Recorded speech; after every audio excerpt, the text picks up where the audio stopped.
The illegal migration bill, meanwhile, that looks to have come to a dramatic end in Parliament. The legislation is now ready to be passed into law after the Archbishop of Canterbury withdrew his objections. Yes, the government seeing off a series of challenges indeed by peers at Westminster into late last night. The bill now expected, of course, to receive royal assent. Let's get more with our deputy political editor, Tom Harwood. And Tom, this was dramatic until the very end, as befits this particular bill.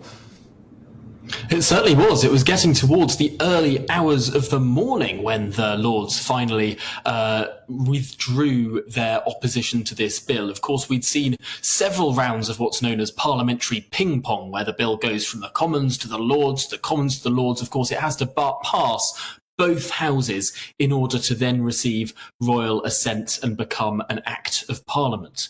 But what we saw last night was the individuals in the Lords who had been putting up sustained opposition time and time again, passing lots of different amendments, some of which last week were accepted by the House of Commons. 5 of an original 20 set of amendments were accepted in part or in whole by the government, and the government really hoped that that sort of as a last offer to the Lords would be that line in the sand to allow this bill to finally pass through. It took one more round of ping pong after that in the end for the Lords to then sort of say that actually they are going to accede to the elected House. That's the argument that at the end of the day usually wins these back and forths with ping pong.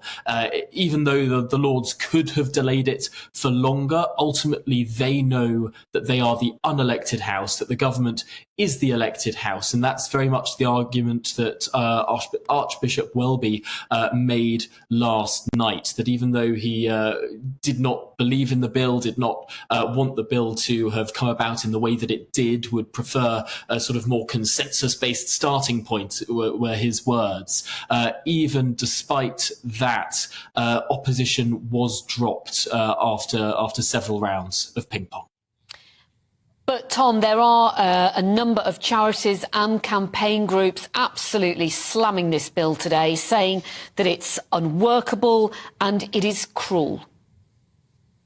There are, and this has been the criticism of critics of the bill for some time. They poke a jab at the name of the bill written as it was by the clerks of the House, the illegal migration bill. Well, they say that's a very apt description because they claim that it is against the United Kingdom's international obligations to provide safe refuge to those who claim asylum here. The big set-piece element of the bill is that if you arrive in the country illegally, you can be removed without very, very good excuse. It almost flips the sort of incentives that currently are placed on migration enforcement agents.